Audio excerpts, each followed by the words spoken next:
Hey there, and welcome to Season 4 of Stories Unveiled, the podcast where we believe every story has the power to inspire, connect, and transform. Whether it's through the mundane moments or the life-altering tragedies, we highlight God's story on display in our lives.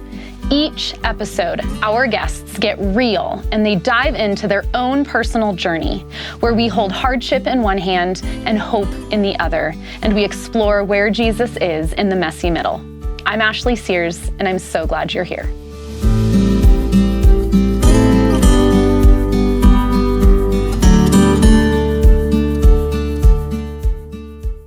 Hey, it's Ashley here at Stories Unveiled.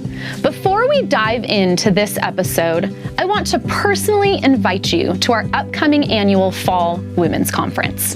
This is your chance to experience the power of real, life-changing stories, just like the ones here on every episode, brought to life in person. Join us for a full day of hope, inspiration, and connection, featuring incredible regional and local speakers and a moving keynote session, plus amazing uplifting worship. Connect with amazing community partners and browse our curated vendor booths. Don't miss this opportunity to gather, grow, and be encouraged by stories of hope at this fall's Stories Unveiled conference. Register now at storiesunveiledconference.com. We can't wait to see you there.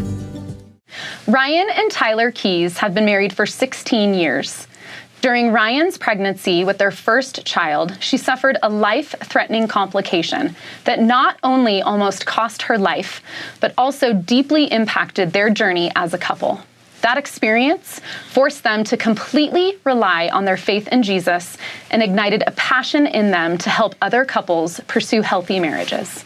Today, they lead the marriage ministry at their church, using their own story to encourage and support others through their own journey. Thank you, Tyler and Rian, for being here. Thanks for having us. We're so excited. Yeah, I'm really excited too. So, life-threatening emergency. Yeah. On May 7th, 2011, you were going to deliver your first child. His name is Silas. Silas, yep. Yes, and he is 14 now. Yeah. Okay. 14. Yep, because he's the same age as my son. Yes. What happened that day? Did it start normal?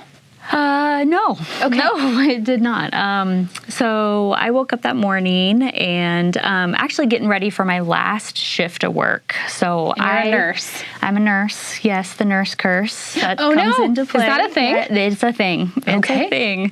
Ask all the nurses out there. It's like, yep, we get the worst, and we make the worst patients. But oh my goodness.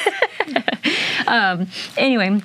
Last shift of work, because I had my scheduled C-section. He was breech. Okay. Little stinker. Yes. Anyway, so I had my scheduled section on it would have been the 9th, yep. That Monday.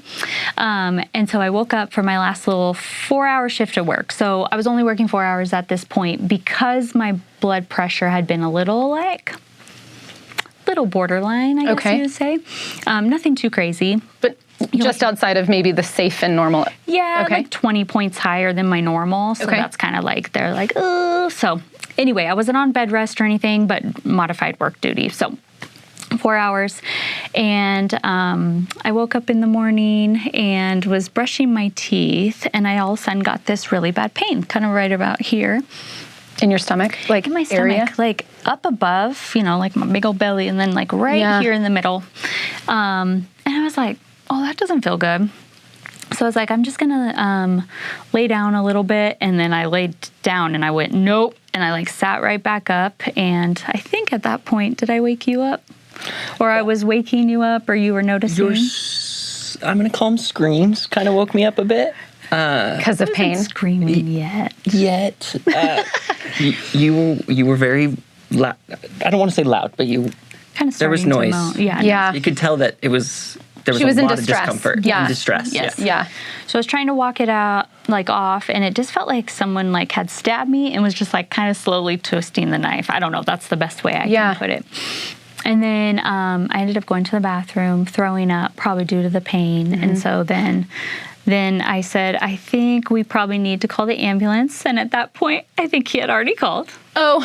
At that point, I remember very loudly, like almost like excruciating, like moans, pains, and stuff like that. She kept loudly saying, "It's like my diaphragm is twisting." Yeah. And I didn't comprehend what that could mean. Yeah.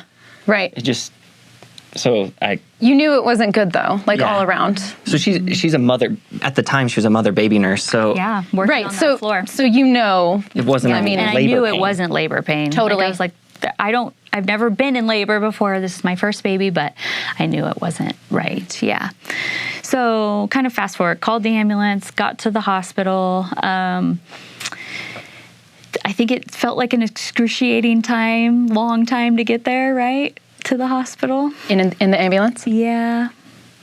It was difficult to watch the ambulance, the emergency technicians, kind of feel like she was pregnant, so she's in labor. So this is a standard thing, and maybe we're kind of overreacting a little bit. Nobody ever said that. No, but the behavior was like, this is your first baby. You probably don't know what it's supposed to feel like. You guys are first-time parents. Yeah. She's 2 days away from her, from delivery, or you had scheduled C-section or whatever. Yeah. Like you were so close. You were at term. Yeah. So they're probably thinking, oh, So this having is the just baby. normal. We're just gonna...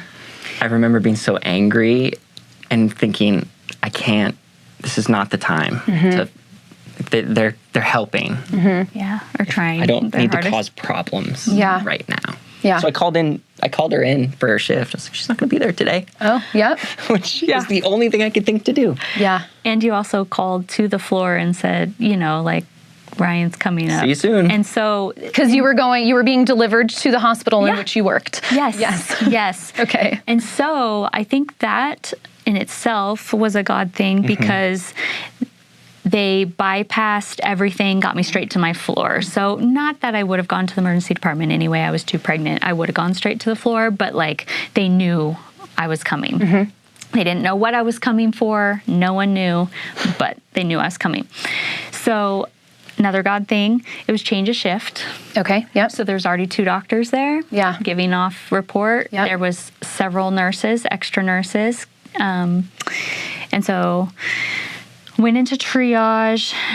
They hooked me up to the monitor just to see if it was to see what my heart rate was doing, I guess, what baby's heart rate was doing.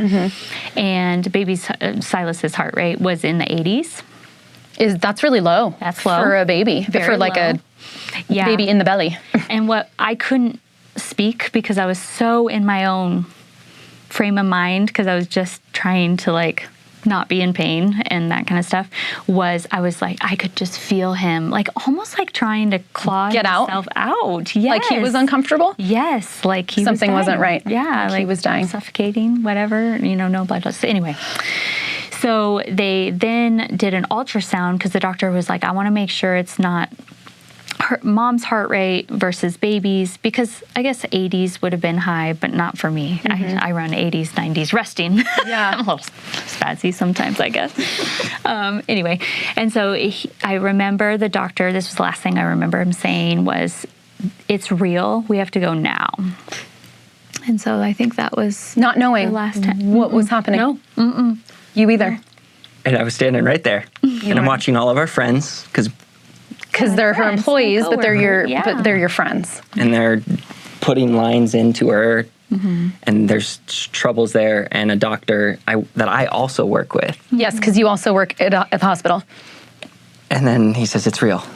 And then Meaning she's not in labor. What she's experiencing is An emergency. real and different and an emergency. and she's on a gurney, and they push her out, and I'm standing in that room, and I'm like, okay. And I knew that they're not going to stop and be like, by the way, this is what's happening. And I knew where they were going. I don't think they knew at that point what was happening. They just knew they were taking me to the baby's heart OR. rate was crashing, and they needed to get him out, or he would be gone. He would die. Did you Not know you knowing were? at this point that I was going to. I was going to say, did you know you were dying? Nope. I mean, Another God thing, I feel like. Like, it just, you get in this whole, not to say that I was praying at that point. I think I was just trying to survive my pain. But like, you do just go somewhere else. You just go to this different, like, oh, I just got to go somewhere else. Yeah. I don't know how to explain it really much more than that, but.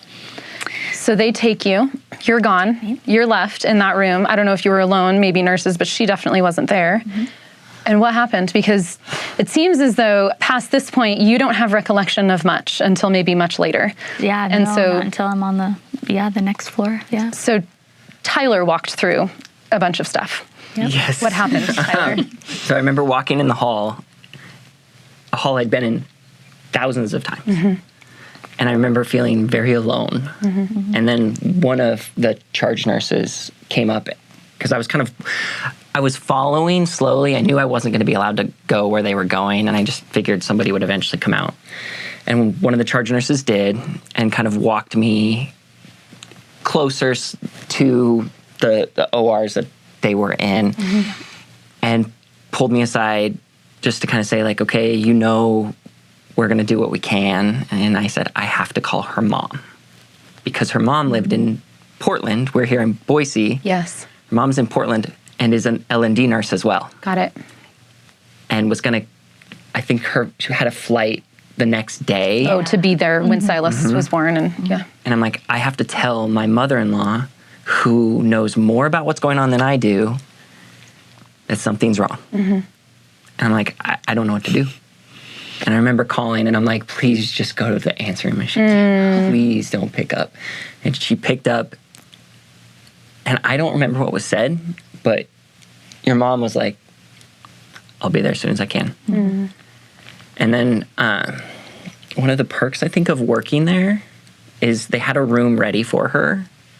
And so they walked me to that room. And I guess, I don't remember how, but my parents had shown up. I must have let them know. And they let my parents come back to that room and just kind of sit with me. And they're like, we'll let you know when we know something. And it felt, time didn't make sense.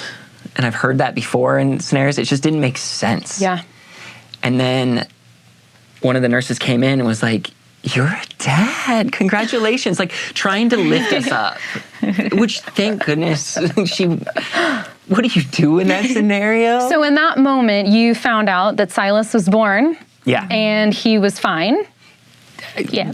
By all accounts. Survived, yes. Yeah, I mean, he had survived because you were a dad. I mean, I guess you would have been a dad regardless, let's be honest. True. But it felt a bit lighter. It felt a bit lighter. And I killed the moment, and I looked and I said, but am I still a husband? Oh. And I remember I could feel my mom was like, okay, not the time. Yeah. But, and the response was, we're working on it. And I just remember being like, okay, this kind of, I had assumed it was an issue with her body, but secretly I'm like, maybe it's just a baby issue and he's fine. Yeah. And he's out, and now she's fine. Yeah. Because that does happen. Totally. Yeah. As soon as you get baby out. Yeah, mom is better. rebounds It's better. and is Yeah. better. And I know from, we work in the medical field, they can't tell me things that they're guessing it is. And I'm going, here's friends of ours, and now they know more about what's happening to my wife than I get to know. And that just was rough to experience. And then after some time, it was like, do you want to go meet your son? And I'm thinking, I guess I should. yes and no. I was so scared because it was supposed to be an us thing. I hadn't paid attention at how to change a diaper because my wife's a mother baby nurse. She'll teach me. I don't have to pay attention to any of this stuff. And now you're faced with potentially not learning from her. Yes. And so they walked, he was in the NICU, and I could have one person come with me. And then the moment got real heavy because it was between my mom and my dad. And my mom said, Dave, my dad, you go, because he was also dying of cancer at the time. And it was like, this could be your last chance to stand. And I'm like, this is heavy. Yeah. And so we get in the NICU, and you're supposed to wash your hands really well. Yeah. And I'm like, I can wash my hands for 15 minutes. I can make this take as long as I need it to take. And I feel like I just kept going. And then finally I ran out of excuses to try again and again. And I got to meet Silas, and that was beautiful in its own way. So lonely, but so like, okay, I have a peace. And I got to hold him, and I was so scared, as I think a lot of dads are, and I don't have my wife there who probably would have been like, hold his head up, or, just something just to razz me. Support his neck. Yeah, You're doing it wrong. Silly. Yeah. But I had my back and just facing the basin. And then I hear the door behind me, which is kind of near the OR that she's in. And I'm like, okay, this is news right now. And it's another charge nurse, and I hear her crying. And I broke so hard. Because you thought I had. Because I'm like, she died. It's over. And it hurt real bad. Now, it turns out she was crying because she saw me, and she had just gotten on. Yeah. It was a powerful moment, but I didn't know that. And we just sat in that. Yeah. And then I can't remember who I picture Angie. Someone came in, and it was like, you're awake. It might have been Angela. Maybe. It's someone, the faces. Yeah, somebody came in and... It kind of starts to blur, and it was like, she's awake. Okay, and they're like, and I remember someone said, we're nowhere near out of the woods. I'm like, I was so close. Everything was about to be fine. Yeah. And then they told me she's got to go to the ICU, and she's pretty much got to go now. And they let me see her in the mother-baby recovery area. And then they kind of explained things to someone who's in the medical field. Everything was noise. I don't remember anything they said. They'd mentioned DIC. I remember hearing that, and I was like, that's not a good thing. What is that? Nurse words? I mean, I could do the official word, but pretty much what it means is I have like no platelets in my body at this point, so you pretty much start to bleed out. Okay. Yeah, so they said they noticed like when they intubated me, because I had to go to sleep, right? Because they had no time to, put the spinal in and I'll do all the normal stuff. I had like a little cut on my lip. That was starting to kind of ooze. My IV sites were starting to kind of ooze around them. So you were just bleeding out, essentially. Everything. Yeah. You're just every little hole. You were just bleeding. My Foley catheter started to have like blood go through it. That's not good. And it wasn't red blood. It was more like this pink, Kool-Aid-y look. So they knew like, oh yeah, she probably, doesn't have any platelets, this kind of stuff. So that's when they kind of... Which is a medical emergency. In itself, yeah. In and of itself, yeah. Yeah. So I think then, when I was in the ICU, they were trying to just figure out, like, what happened. A lot of the times, a lot of the moms will have this when, this extreme pain or whatever, when their like placenta comes off from their, uterine lining. Abruption is what it's called. He got into my actual uterus where baby was, and he's like, there's no blood in here. Yeah, healthy. So it's healthy. That's healthy. So he's like, what? My doctor, my doctor is like, what is going on? So then they did a CT scan. Well, I was bleeding out, so I'm giving blood, doing all this stuff. Much later down the road, did a CT scan, and they saw that my liver had ruptured. So what does that mean when your liver ruptures? So then they kind of... Like all the toxins, right? Like are released into your body? Lots of blood. Luckily, our liver is in a capsule, so it's encapsulated. So it had ruptured within the capsule, so it was bleeding into that capsule area, so it hadn't completely ruptured. Okay. Like if you hear, in a car accident where a liver gets totally lacerated and ruptured everywhere, you're going to die. Yeah.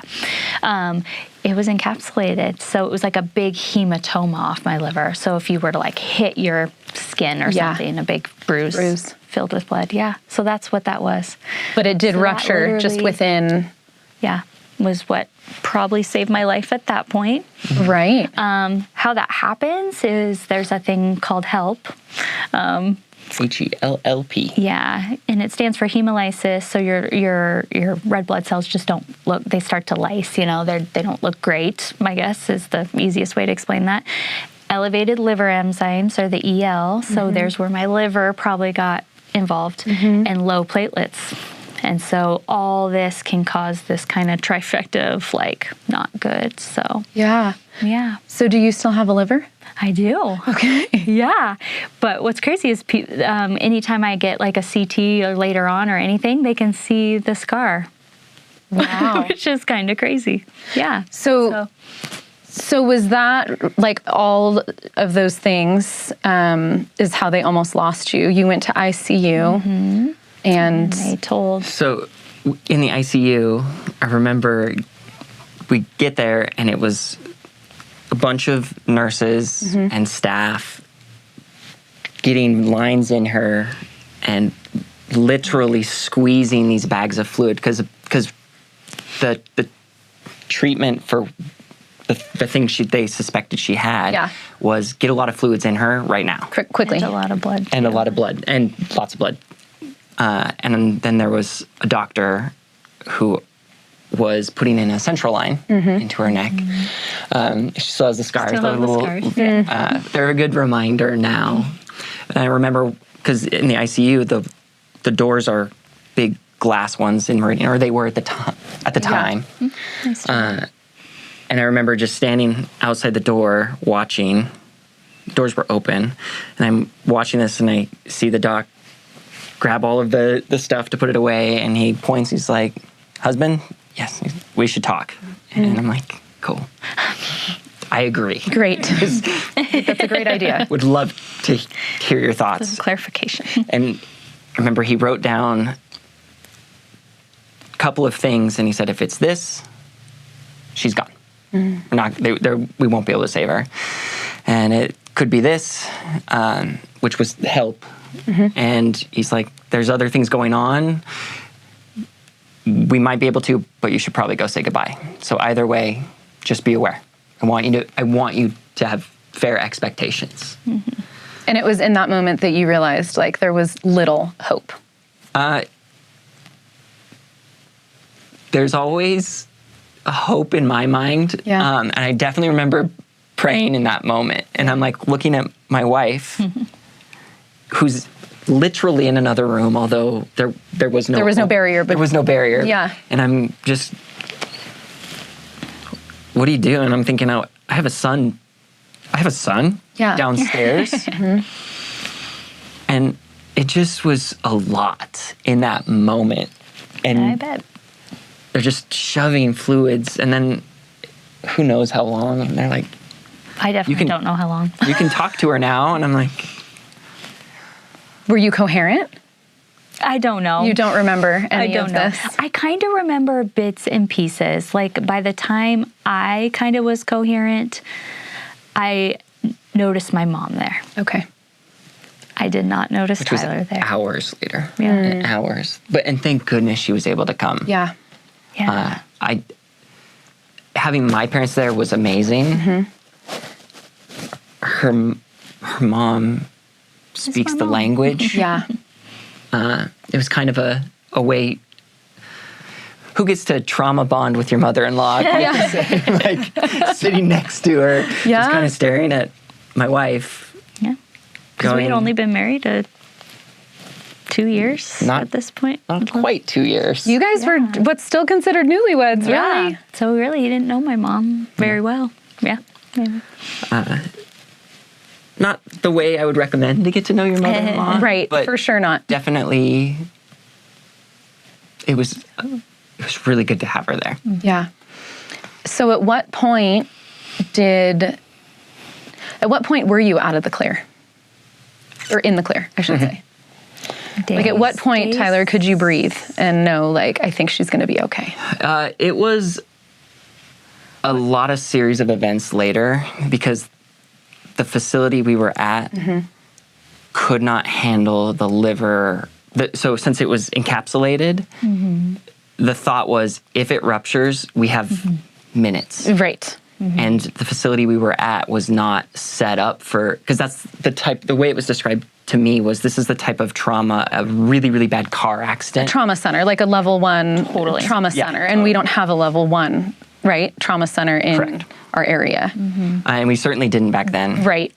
And so the thought process was, we have to send her somewhere. Yeah. And I could pretend like I remember what facility they were saying. Well, they were talking about somewhere in Utah. And then my mom suggested, well, we're from Portland. Yeah. Can we send her to Portland, you know? And they thought about that. And then I remember thinking, okay, quick comment. My son's here, and he hasn't been discharged. Yeah. So he'll be here, and my wife will be there. And where do I go? Like, I have to pick. You sure do. And I don't want to have to make that decision because there's long-term ramifications no matter who I choose. Yep. But fortunately, with working at that same facility, there was a surgeon who we were close with, who just really blessed us by working with a lot of other surgeons across the nation and determining what would be needed, and that she could stay local. She just had to go to a different facility that was still local. Yeah. which is kind of our definition at the time of a trauma of a trauma hospital. Yeah. That ended up being a really helpful thing to grandly understate it. Yes. Yes. It was still a little weird having Silas at one hospital and my wife in another. But it was all in the same town. It was all in the same town, which I do think at that point, like that was day 3. I think I was definitely more with it. That point, I think the day before, like even they were trying to get me to maybe like start pumping and breastfeeding. I did tell my lactation gal who I was friends with to get out of my room. At this point, I said, I'm just trying to live. Yeah. I said, Betsy, I love you, you know. at the same time, they're threatening to put her on a vent. Yeah. Yeah. So it's like better, but is it? So that was the point where I did tell him, I don't know if I want to fight anymore. That was probably pretty rough on you. Sorry about that. But I couldn't breathe because liver ruptures, my little bit of platelets try and go to clotting that off. So every other end, all my red blood cells that I was getting, because I had lost 2 people's worth is what they said. All the blood I was getting was going to my major organs. So heart, brain, lungs. Things that you need to live. Yes. So my kidneys fail. Oh, no. So then when your kidneys fail, I was backing up with all kinds of fluid that they had given me to get me to hopefully survive. And so I was a big old sumo wrestler, but my lungs also were filled. So I couldn't breathe. It was a struggle. Felt like I was drowning. So at that point, I told him, I was like, I don't know if I want to do this anymore. 3 days of fighting for your life. Mm-hmm. And he said, no. You're going to. You're going to fight. You're going to fight. I'm like, you're not leaving me. Yeah. So I was like, okay, fine. I don't know how to change a diaper yet. Yeah. Who's going to teach me? I'd be like, you're fine if you actually would have said that. But how heart-wrenching. Yeah. So that transferred, and then stuff started happening. I got a paracentesis where they drain your belly. 2 liters worth of fluid. Drained my right lung. They were talking about draining around my heart because I had fluid around my heart too, but that wasn't bad enough. So they just watched that. So I had 850 off my right lung drained, and then I could actually breathe. And then it was very painful, but I could deal with the pain. It was the breathing part. So that was day 3 and 4 and 5, like kind of in there. That all happened, and so I went through 4 rounds of dialysis. Yeah, of course, because my kidneys. Thankfully, those came back. Liver's good. I could drink a margarita again. But oh my God! At that time, I did say that to the doctor. I said they were like, "What did it I say, oh, am I going to ever get a drink again in my life with my liver? And they were like, can you try and just live first? And I said, I don't know if it's Wrong worth priority. it. I don't know if it's worth it. Just live. How about we cross that bridge when we get there? I'm like, oh, fine, I guess. Oh my gosh. Just silly little things, trying to keep things lighthearted at that point. But yeah. So how long were you in the hospital? this is a discrepancy, I think. Ish. I feel like it was 12 days. You said more like 2 weeks, at least 14 to 16 days, right? But it felt like forever. It was a lot. It was a lot quicker than we thought. Even all the doctors thought. So okay, someone was on my side. And you got to take Silas home before she was ever even released? So about that, I remember picking up Silas, and I'm driving from where he was, and I'm driving to where she is. With him. With him. But due to some scenarios that had happened, he wouldn't have been allowed to be in there with her. Oh. And so I'm driving to the hospital going, I don't know what I'm going to do right now. And I remember getting to the hospital, and it's just this daze, and I'm like, okay, it was the first time I've driven with a kid. I'd gotten a really rough call from the clerical side of employment sometimes it doesn't make sense. I'm not trying to throw anyone under the bus. I got a call that was implied that if I wasn't back to work within the week, that I would not be there anymore. You wouldn't have a job. Now, to kind of defend my employer, I directly contacted my employer, who's like, that doesn't make any sense. Yeah. I have no idea why I got that call, but it was just this series of events and a rough day. And we got to where she was, and I'm going up to the floor holding Silas in my, the daddy carrier way. Totally. And there's my sister from Seattle. I have no idea. I don't know. She just was there. Yeah. And I remember handing him to her. I handed her my keys, and I said, I can't be Dad right now. Will you please just go to my house and take care of him? And she loved it. She absolutely loved it. For the rest that day, she put him in every outfit I think Rian had saved and had all these special moments for, and he was in every outfit with a picture. A photo shoot. It was awesome. I love it. What a good sister. But so that hurdle had been crossed, and my aunt came into town. She's an ICU nurse. Right? Like long line of medical here. Yes. Yeah. I mean, everything. Just God moved things everywhere. Yeah. In all of the things. Yeah. And then we had what to me was a really special, about a week, special, it seems so silly to say that, week where she was in the hospital and she was improving. And so we just had a baby that, not like, I love Silas. I had kind of checked out of it. I had to say that box is going to be there. This box might not. Yeah. And we just were there for the time together. Yeah. As special as it could be. It was special to me. There's moments I was like, why weren't you there? He was like, I was there. So I don't know what happened, with my brain, but he's like, I was there every step of the way. And I realize now he was, Her brain deleted me. Yeah. Those special memories. Oh, well, you have them. Yes. This didn't come up, and the only reason I'm bringing it up is because I know. And when you told this to me last time we were hanging out several weeks ago, you told me something, and I found it so emotional, so forgive me, I'm fully putting you on the spot. Love it. You talked about these journal entries that you write to your kids. And tell me, and while you write them to your kids, there's something in there about Rian. Yeah. Tell me about that, what you told me. I'm actually glad you brought it up. It's because it's one of my favorite things in life, even now. Yeah. I do write a journal to. At that time, it was just Silas, and it was when we found out we were pregnant. Yeah. When I found out my wife was pregnant, I got a journal and I started writing to Silas. Like, I'm excited. I don't even know what I wrote early on. Before you knew him. Before I knew him, I was excited.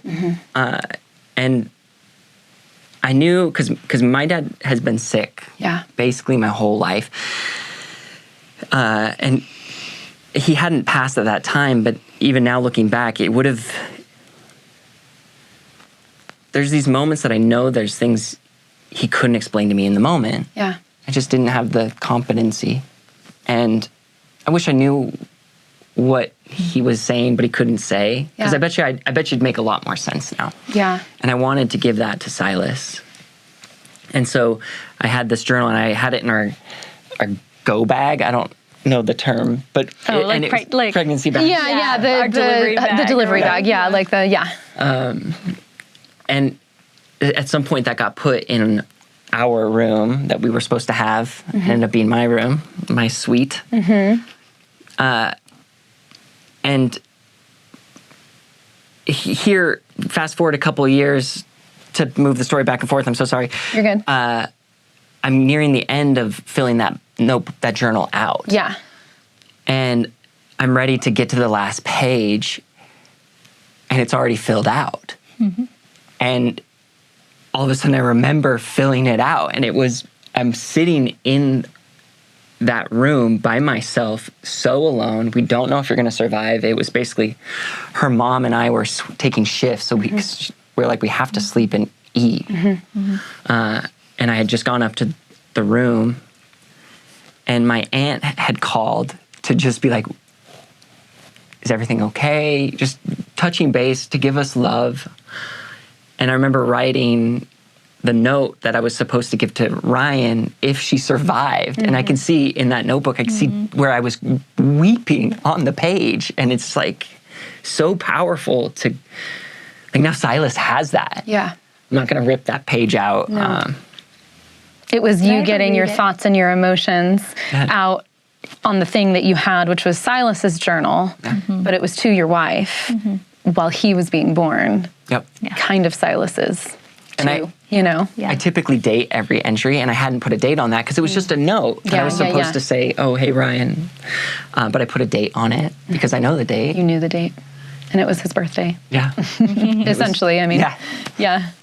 So that was kind of the way to end that journal. Yeah. And starting another one. Yeah. A different chapter, right? A new. Quite literally. It was just a really... It was beautiful to me, and it made me cry again. But I'm a crier. Yeah. It's fine. It's fine. I love it. It's so sweet and so beautiful. So, Rian, you survived. I survived. Yay. Quite a miracle, For some reason. literally. Just and all of the, I'm sure that even this conversation doesn't fully explain the magnitude and how critical your condition was, because you quite literally could have, maybe even should have by medical standards not made it. And you did. And how God's not done with you or you and Tyler. But because of that, you could not have kids anymore. Yeah. A year later, we went and sat down with a specialist, and I think we would have had to been told 100%, you guys will be fine, which no specialist will ever say. So we went into it kind of like, we know we're not going to be told that. So, they said, well, it's so rare anyway. They gave us a percentage, and it was it happens to 10 people every 20 years in the whole entire world. Or what happened to you? What happened to me? Oh my gosh. So what happened to you was already rare. Yes. So we were like, okay. So he's like, now I don't even know where to go with that, because there's not enough research if this has happened again. He goes, I found one case study in the world that it happened again, where a liver had ruptured, but during HELLP syndrome to the person a second time, but the baby they lost the baby, but they didn't really say or something like that about the mom. But the mom might have survived again. But I'm like, okay. But that's all you guys needed. Yeah. Was to hear that there was a chance that it would happen again, even if it was one in out of everybody. Any number. Any number. Yeah. So he signed up for his vasectomy. On the way home. Literally on the way home, I called. I'm going to need to get this done. Yeah. So we had, So you formally made it so you could not have any more kids because it was not wise for you to have any more kids. And that's what you felt was the right decision. Yep. But you have another amazing little guy. Yeah. Who I love too. Yeah. Jensen. Mm-hmm. And he's adopted. You adopted him. Yeah. How old is he? Say that story. So he's 7.5 years old. We got him at an hour and a half old. Okay. I don't know. We signed. So what's God. Another God thing? God. Gosh. Yeah. Because just kind of rewinding a little bit, like I was so happy because I know there's so many people out there that don't even get their own child, right? They try for years or they've lost several kids. So I was like, I'm happy with one, right? Yeah. Like I at least have him. I'm alive. We're good. But I did have these moments, human moments, right? The flesh moments that I would get sad or like even mad that our friends were having second, third, fourth kids easily, you know, and stuff like that. And then she'd feel guilty. For feeling I that would way. feel guilty because we I was like, have I should be happy, like, or I should be happy for my friends. This is a happy moment for them and Feelings stuff like that. are complex. Yes, very. But then there was a point where I was like, you know what, God, like if one is just fine, then we have one and we'll move on from there. And so he was getting to be about six and a half years old. And we go, you know what, let's just try. Let's try and adopt. You know, we have adoption in our family. My uncle's adopted. We always kind of wanted to have 3 of our own and adopt one, right? Like we make plans and God goes, I'm going to have a different plan for you, right? Totally. And so, we started the paperwork. Actually, we thought about it in late August. Late September, I think we had all the paperwork done. Early October, we heard about a birth mom that was going through our same attorney. We just went through an attorney. And late October-ish, middle October, we met her. We met her. And then, we met her family and fell in love with her. We met at the attorney's office, and then we invited her out to just dinner and got to know her. And a month later, because she had found out she was pregnant when she was 7 months. She said about 7 months. So long. I know. Quick. I know.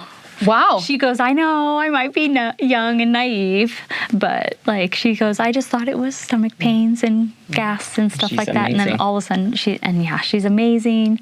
She's a blessing. She's our angel. And then she had Jensen, and we got to meet him at an hour and a half old, and he was ours at that point. So it was like 4 months. Wow. November 30th was when he was born. So August to November. That's crazy. So we had him in our arms. So totally. And people wait years and years and years, or sometimes never. So another God thing. Yeah.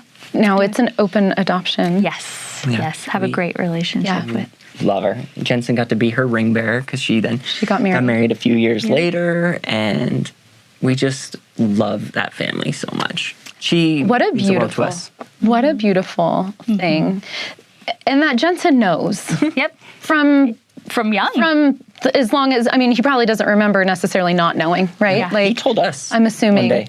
Yeah. I don't know how he learned. I think we had been talking about it, but then he was like, so I wasn't ever in your belly, Mommy. And I was like, nope. And he goes, I was in Jordan's belly, or whatever. So it was pretty cool. Like, I just love that openness and transparency and like the health, I think, that comes from, because especially the situation allowed it. Maybe not all situations allow, but your particular situation with Jensen and his mom and all of that, how beautiful it is that you are able to have it be open and have him know his biology and kind of that truth there, and know that he's loved by so many more people, and how beautiful his story is of coming into this world and his family and all of those things, because that's his story. Like that's going to be, it is part of his story. It's in his journal. It's in his journal. So you have a journal for Jensen. Absolutely. That's amazing. I love that you do that. You might be the only dad that I know, or I know moms are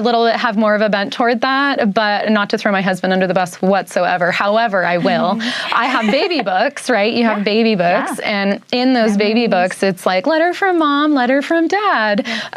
All the letters from mom are filled out. The letters from dad are blank. Yeah.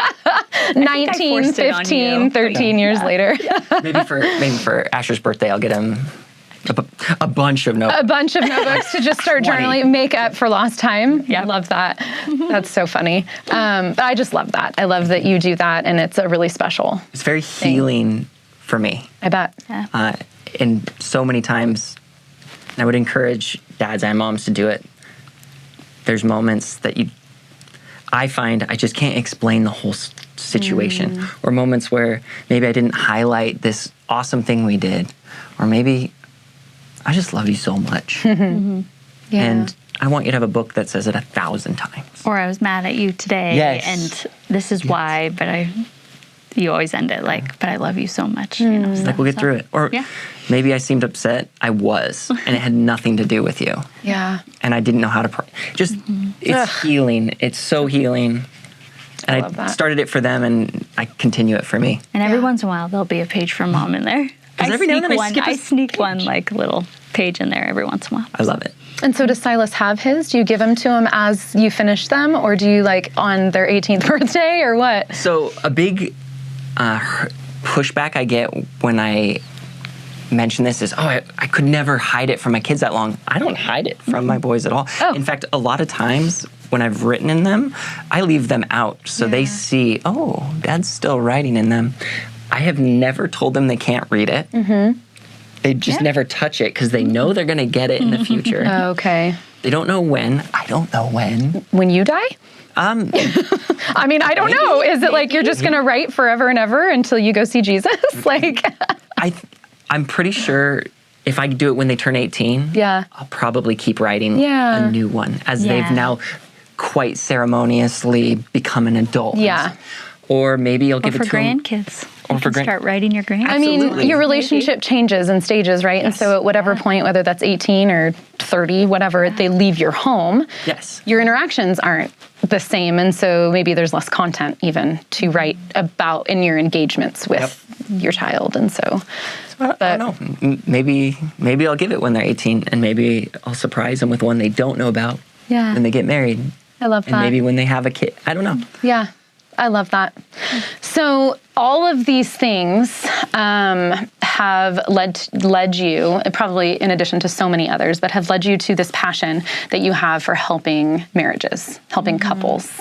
Talk to me a little bit about that, about just your passion for helping couples. I would say through all of this trauma. Yeah, for sure. A very weird side effect is our personality switched. Oh. Completely flipped. You were like him? Yeah. Weird, Like, right? way more so. There's definitely overtones that stayed. Yeah. But He literally has a tattoo that says "One life, live it." Like he was spontaneous. Like let's travel the world. let's travel the world. Nope. I think when you almost die, you kind of do like one life, live it. You're only given And I'm like, let's stay and save. number days, like, and we don't know the number, you know. Yeah. So yeah. So we switched, which a byproduct of that is it feels like the person you've married is different. Yeah. And not that I had the eyes to see myself in that, but I was different too. And that's okay. It's okay because we're supposed to grow. Yeah. To learn again. But it There's some definitely tough came times, with tough times. That there's these moments that I know I had where I grew away from God, not intentionally. Yeah. And I grew away from my spouse. And I feel like she was kind of growing away from me because we had all this crazy passion and excitement and we were on fire together. And then we were different. Who are you? So we were figuring each other out and ourselves out. Yeah. Yeah. It was like this weird time where you love the person, but you're not sure who they are. Yeah. And it caused a lot of self-inflicted distance. And I think to short version it, there were moments where, and there were actually so many moments where Ryan kept in a Bible study. Ryan stayed adjacent to God's word. Yeah. She was, I know looking back now, it doesn't seem like it, but to me, I'd hear her, oh, I'm going to go to Bible study. And even if you were just walking through the motions and you weren't necessarily abiding in or connected to, you were still walking it out. And so it was his experience. Right? I noticed it. Yeah. That's true. Yeah. That's true. That's your experience. While I'm going, well, my upbringing, I know I'm saved. My family loves Jesus. Good for you. You should probably go to Bible study. It sounds so silly and arrogant, but that was, go to Bible study. That's a good idea for you. Yeah. And just as time goes on, this wedge, and I don't think I felt like it was a wedge at the time. And looking back, I go, I was putting a wedge in between us. And then I find myself in a really bad place, spiritually, emotionally, mentally, just everything was wrong. Yeah. It was all wrong. And I had inadvertently been just following a path of New Age. I had no idea. I was just oblivious. And then I'm on my knees in our living room going, God, I'm going to give it all to you. I can't do this. I was having thoughts of just horrible things. I'm ready to be done. And that was not okay. Yeah. So I know what to do. I just give it to God. And I've never actually done that. So let's see if this works. And I give it to God. And like that same time frame, I have mentorship walking into my life again. And a guy locally who just was like, let's go have some coffee. And he gave me really good insight and how to read the Bible. Because I was thinking, I gotta go fast. Let's read fast. Yeah. So I gotta get it done because I'm dying and I need to go now. I need to have it just like check this box off. He's like, whoa. Yeah. This is wrong. Yeah. And he helped me calm down quite a bit and look at the Bible different. And so here I am reading the Bible different. And I'm going, oh, this is interesting. Ryan, by the way, here's something interesting. And I mention a name in the Bible, and here she knows way more on the subject that I was about to be very prideful. Like, look at what I know. And she knew more because she had been going through the motions, but to me, it was so much more than going through the motions. She was building a structure that as I was needing something to lean on, here's my structure she had built. Almost like she built it for me. And it was so valuable to have someone who she just didn't waver. It's not that she walked away or went super full bore. She just kept consistent. going. Yeah. And that expands over time. A few minutes a week over time is a lot of knowledge. And then all of a sudden I'm like, this is actually really fun talking about the Bible with you. And all of a sudden things felt good inside. I don't know how to describe. Not bad is so good, but good is so good. And when you go from bad to good, it just felt good to have that conversation. And then that led to all of these doors, like a building, and a door in a new room is open, and you're just following it, and all of a sudden, hey, let's work with other people in marriage. And let's sit with them, and let's help take all of our things we've just been through, our whole, 15 years at that point? Yeah. 15 years of marriage at that point, and all what I've been through, like with the birth of Silas, but also with your stuff, your struggles and all that. And I know other people have been through that, if not worse. But some things in our past even helped with that. And so, So we'll air it all out and say, this is us. This is us. This is us. However This is this where we're at, and this is where we've come from. And couples will surely be able to glean wisdom and hope from that.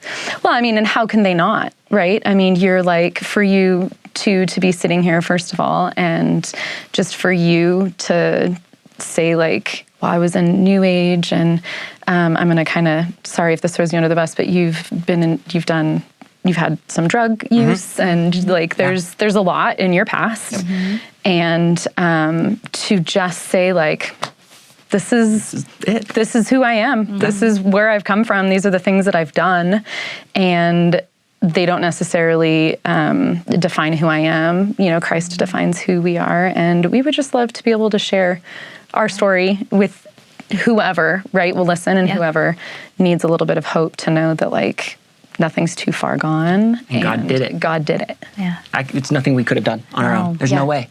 Yeah. Nobody. And that's what we get to do. We get to share our testimony and all the stuff in front of these couples. Yeah. And we've had several come up and be like, your testimony or this part of your guys' life I really resonate with, and are able to help them hopefully. Because it comes down, you gotta work on you. Yeah. I gotta work on language. I statements only. I statements only.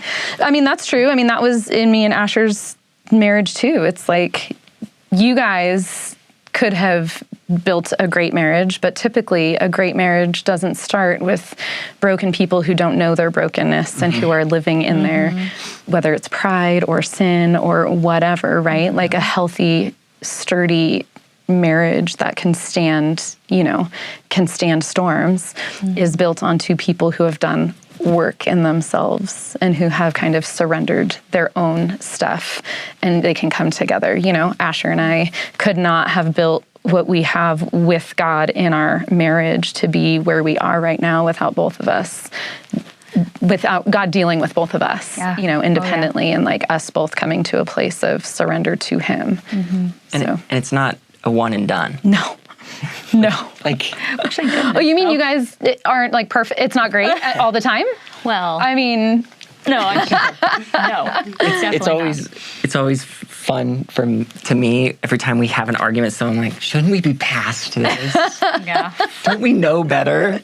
Well, we're only a few years ahead of you, and no, we're not still past it. I mean, I don't know. Maybe those ahead of us have gotten it figured out, but you know what? From our experience, no, not totally. Even people that have got, because we have 30+ year marriage couples that are doing what we... Which is kind of nice to know that it's okay. Yeah. It's okay to have arguments. Yeah. And some arguments are just healthy in a way to grow from. Yeah, definitely. Yeah, it's true. We've had a lot of those. We've grown a lot. Well, is there anything else that you guys like want to add, or because I have something else I'd like to ask you, but is there anything that I feel like I'm missing or leaving out? I feel like I should say yes. No, it's okay. I don't know. So I just want to know, and I said this right before we started rolling, Tyler, you've listened to a lot of the podcasts, and I do end every episode very similarly. But I want to ask you guys, still speaking to the listeners, but more than like encouragement or wisdom, I would love for you guys to share about what you've learned about each other and what you've learned about God in just the last 15, 16 years. Do you want me to go first? Or do you want to go first?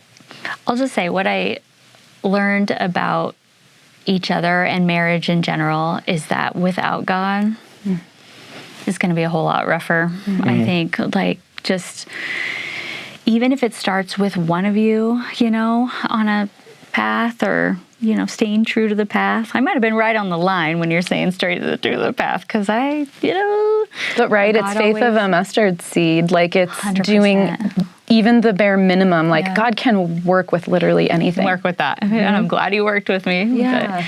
But, just, you need God in your marriage, I think. I don't know. That's all I... That's a good one. Thank That's a really God good you one. were there in the marriage, So, yeah. without him, I don't know where we'd be. I wouldn't be here probably. For sure. I would say I've learned about God that He's there. In all, like all of the moments He's there, and the really bad ones, He's there. And it might not be easy to see in that moment. And I think I've learned that He'll put people in your life for you. And that's part of what I've learned about Rian is God gave her to me. Yes, He also gave me to her. Thank you very much. Thank you. You're welcome, Rian. He gave her to me, and I think sometimes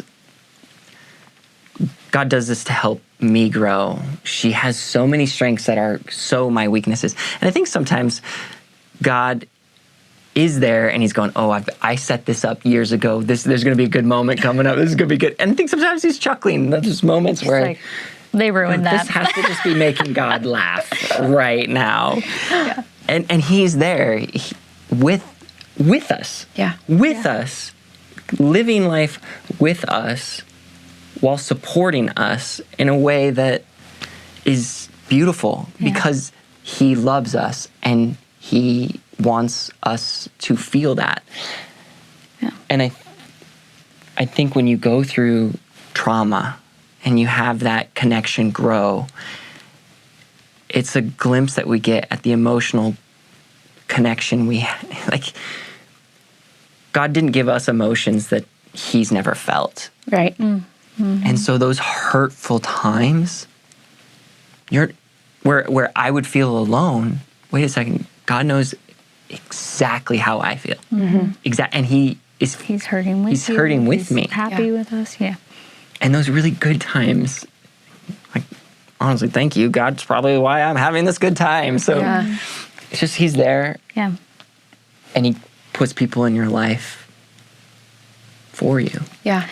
I will add to my thing when I say like God needs to be there. We've had a lot of arguments, bad times that He's really good at it. I'm giving Him all the credit because I used to be like, oh, I'm so mad at you. I don't want to do this right now. But He's like, let's stop and pray, right? And I just think of that meme. I don't know if people have seen it, but you have that, that guy that's praying on the bed and there's all these like demons coming after him. And there's literally like angels and God like punching him away and stuff. And it's like Satan hates marriages. Yeah, he hates them. He hates when or two or more people coming together. And so like just praying and bringing God into your marriage every single day is just, you need it to fight Satan, fight those demons off. Yeah. I'm glad I have this guy to I'm so glad you said pray that. with me. That makes me feel so good. Oh, you guys, I am so thankful for you. And I know, Tyler, I think you were excited about this. Rian, I know you were kind of nervous, but I'm just really glad that you guys did this, maybe a little bit outside of your comfort zone. I will ask, did you foresee sitting on a couch doing a podcast of your story? If somebody were to ask you a couple of years ago, you're going to be sitting in a podcast sharing your story and your... No, I don't think so. Oh, yeah, I could foretell it. No, because I would have been, this is way out of my comfort zone, but... I appreciate you guys. So, to be fair, so easy. I kind of could have seen it, but I think it would have been more like a jail time, like some sort of documentary. If things would have gone the way that they were going. Sort of a joke. Maybe going on the trajectory of your life. There's You definitely parts took where a huge turn. Yeah, so... Well, I'm glad that you're here. Yeah. I'm so glad. Thank you so much. I love awesome. what you're doing. It's nice to Be part of it. It's nice to be able to hear other people go through some things you can relate to, some things I can relate to, and some things I can't relate to. Right. Yeah. And it's almost nice to hear, hey, I can't relate to that, but I may know someone who can. Absolutely. And they may go through something similar, and now I can hear hurt that they might not be expressing. So thank you so much for what you're doing. Yeah. I think it's really big, and I really love your family and you, and thank you so much, Ashley. Thank you, Tyler. Thank you so much, Ryan. I really appreciate you guys. You're welcome. Yeah. Love you. Thank you so much for joining us for today's conversation on the Stories Unveiled podcast. We would love it if you would leave us a rating or review. If you would like to learn more about Stories Unveiled and our events, go to storiesunveiledconference.com or follow us on Facebook or Instagram at storiesunveiled_. The Stories Unveiled podcast is created in partnership with KTSY and Barefoot Media Ministries. For more encouragement and other podcasts, visit ktsy.org. Have an incredible day and go live unveiled.